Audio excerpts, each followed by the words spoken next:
Iblis pun memberi salam hingga 3 kali, namun tidak juga dijawab oleh Rasulullah. Maka iblis berkata, "Ya Rasulullah, mengapa engkau tidak menjawab salamku? Bukankah salam itu sangat mulia di sisi Allah?" Maka Nabi pun menjawabnya dengan marah, "Hai Adullah seteru Allah, mengapa hanya kepadaku engkau menunjukkan kebaikanmu? Janganlah mencoba menipuku, sebagaimana kau tipu Nabi Adam sehingga keluar dari syurga. Habil mati teraniaya dibunuh Qabil dengan sebab hasutanmu. Nabi Ayub engkau tiup dengan asap beracun ketika dia sedang sujud sembahyang hingga dia sengsara beberapa lama. Kisah Nabi Daud dengan perempuan Uria. Nabi Sulaiman meninggalkan kerajaannya karena engkau menyamar sebagai istrinya, dan begitu juga beberapa anbiya dan pendeta yang telah menanggung sengsara akibat hasutanmu. Hai iblis, sebenarnya salam itu sangat mulia di sisi Allah, hanya salammu saja aku tidak hendak menjawabnya, karena diharamkan Allah. Maka aku kenal baik-baik engkaulah iblis, raja segala iblis, syaitan dan jin yang menyamar diri. Apakah hendakmu datang menemuiku?"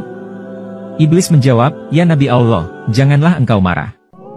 Karena engkau adalah Hatamul Anbiya, maka engkau dapat mengenaliku.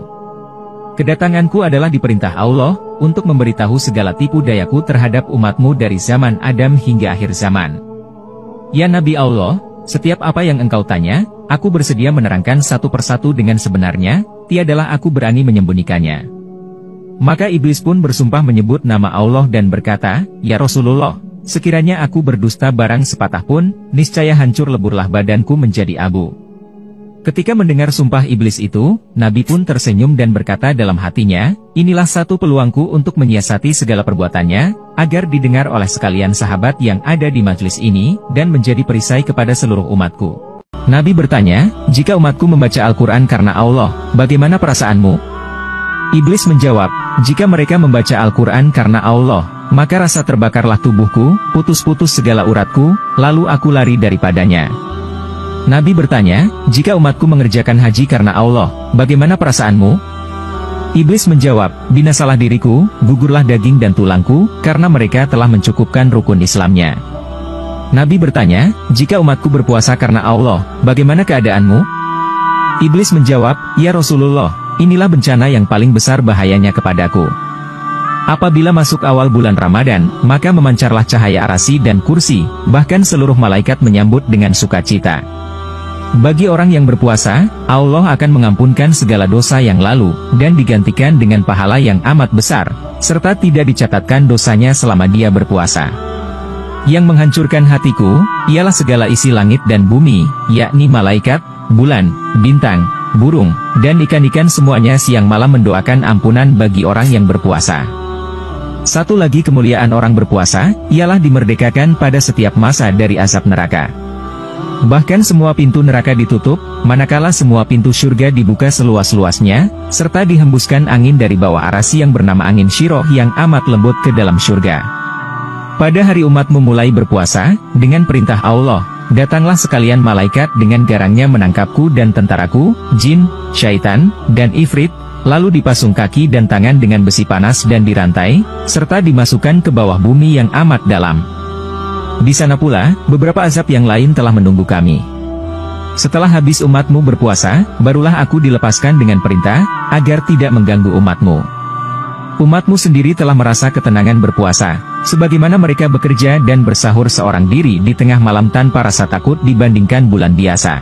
Nabi bertanya, "Hai iblis, mengapa engkau bersusah payah melakukan pekerjaan yang tidak mendatangkan faedah, bahkan menambahkan laknat yang besar serta siksa yang besar di neraka yang paling bawah? Hai yang dikutuk Allah, siapa yang menjadikanmu? Siapa yang melanjutkan usiamu? Siapa yang menerangkan matamu? Siapa yang memberi pendengaranmu? Siapa yang memberi kekuatan anggota badanmu?" Iblis menjawab, "Semuanya itu adalah anugerah daripada Allah yang Maha Besar. Tetapi hawa nafsu dan takabur, membuatku menjadi jahat sebesar-besarnya. Engkau lebih tahu, bahwa diriku telah beribu-ribu tahun menjadi ketua seluruh malaikat, dan pangkatku telah dinaikkan dari satu langit ke satu langit yang tinggi. Kemudian aku tinggal di dunia ini, beribadat bersama sekalian malaikat beberapa waktu lamanya. Tiba-tiba datang firman Allah yang hendak menjadikan seorang khalifah di dunia ini, maka aku pun membantah. Lalu Allah menciptakan lelaki, Adam, lalu dititahkan seluruh malaikat memberi hormat kepada lelaki itu, kecuali aku yang ingkar. Oleh karena itu, Allah murka kepadaku, dan wajahku yang tampan rupawan serta bercahaya itu, bertukar menjadi keji dan kelam. Aku merasa sakit hati. Kemudian Allah menjadikan Adam raja di surga, dan dikurniakan seorang permaisuri, Hawa, yang memerintah seluruh bidadari. Aku bertambah dengki, dan dendam kepada mereka. Akhirnya aku berhasil menipu mereka melalui Hawa, yang menyuruh Adam memakan buah huldi, lalu keduanya diusir dari surga ke dunia. Keduanya berpisah beberapa tahun, dan kemudian dipertemukan Allah, hingga mereka mendapat beberapa orang anak. Kemudian kami hasut anak lelakinya Qabil, supaya membunuh saudaranya Habil. Itu pun aku masih tidak puas hati, dan berbagai tipu daya aku lakukan hingga hari kiamat. Sebelum engkau lahir ke dunia, aku beserta bala tentaraku dengan mudah dapat naik ke langit untuk mencuri segala rahasia, serta tulisan yang menyuruh manusia berbuat ibadat, serta balasan pahala dan surga mereka. Kemudian aku turun ke dunia, dan memberitahu manusia yang lain daripada apa yang sebenarnya aku dapatkan, dengan berbagai tipu daya hingga tersesat dengan berbagai kitab bid'ah dan carut-marut. Tetapi ketika engkau lahir ke dunia ini, maka aku tidak dibenarkan oleh Allah untuk naik ke langit serta mencuri rahasia, karena banyak malaikat yang menjaga di setiap lapisan pintu langit. Jika aku berkeras juga hendak naik, maka malaikat akan melontarkan anak panah dari api yang menyala. Sudah banyak bala tentaraku yang terkena lontaran malaikat itu, dan semuanya terbakar menjadi abu. Maka besarlah kesusahanku dan bala tentaraku, untuk menjalankan tugas menghasut. Nabi bertanya, "Hai Iblis, bagaimana perbuatanmu kepada makhluk Allah?" Iblis menjawab, "Adalah satu kemajuan bagi perempuan, yang merenggangkan kedua pahanya kepada lelaki yang bukan suaminya, hingga mengeluarkan benih yang salah sifatnya. Aku goda semua manusia supaya meninggalkan sholat, terbuai dengan makan minum, berbuat durhaka, aku lalaikan dengan harta benda daripada emas, perak dan permata, rumahnya, tanahnya, ladangnya, supaya hasilnya dibelanjakan ke jalan haram. Demikian juga ketika pesta yang bercampur antara lelaki dan perempuan. Di sana aku lepaskan sebesar-besar godaan, supaya hilang peraturan dan minum arak. Apabila terminum arak itu, maka hilanglah akal, pikiran, dan malunya. Lalu aku ulurkan tali cinta, dan terbukalah beberapa pintu maksiat yang besar, datang perasaan hasad dengki hingga kepada perbuatan zina. Apabila terjadi kasih antara mereka, terpaksalah mereka mencari uang hingga menjadi penipu, peminjam dan pencuri. Apabila mereka teringat akan salah mereka lalu hendak bertaubat atau berbuat amal ibadat, aku akan rayu mereka supaya mereka menangguhkannya. Bertambah keras aku goda supaya menambahkan maksiat, dan mengambil istri orang. Bila kena goda hatinya, datanglah rasa ria, takabur, megah, sombong, dan melengahkan amalnya. Bila pada lidahnya, mereka akan gemar berdusta, mencela dan mengumpat.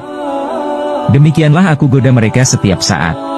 Ya Rahmanu ya Rahim, ya Maliku ya Kudus, ya Salamu ya Mu'min, ya Muhaimin ya Aziz, ya Jabbar ya Mutakabbir, ya Khaliqu ya Bari, ya Musyawwir ya Ghaffar, ya Qaharu ya Wahab, ya Razzaqu ya Fattah, ya Alimu ya Qabid, ya Basitu ya Hafid, ya Rafi'u ya Mu'iz, ya Muzilu ya Sami, ya Basiru ya Hakam, ya Adlu ya Latifu, ya Khabir ya Halim, ya Azimu ya Ghafur, ya Syakuru ya Ali, ya Kabiru ya Hafiz, ya Mukitu ya Hasib, ya Jalilu ya Karim, ya Rakibu ya Mujib, ya Wasi'u ya Hakim, ya Wadudu ya Majid.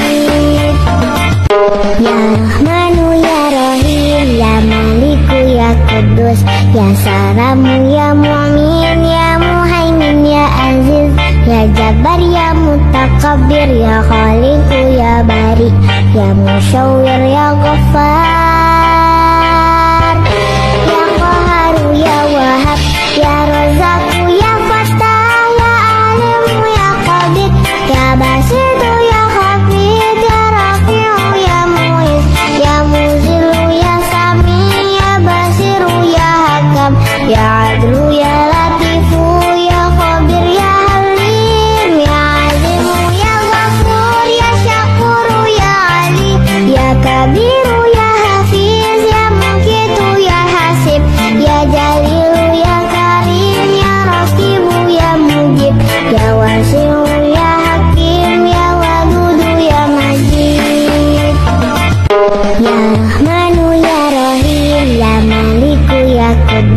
Ya Salamu ya Mu'min ya Muhaimin ya Aziz, Ya Jabbar ya Mutakabbir ya Khaliqu ya Bari, Ya Musyawwir ya Ghaffar, Ya Qaharu ya Wahhab, Ya Razzaqu ya Fattah, Ya Alimu ya Qabid, Ya Basitu ya Hafid, Ya Rafi'u ya Mu'iz, Ya Muzilu ya Sami, Ya Basiru ya Hakam, Ya Adlu ya Latifu, Ya Khabir ya Halim, Ya Azimu ya Ghafur, Ya Syakuru ya Ali, Ya Kabir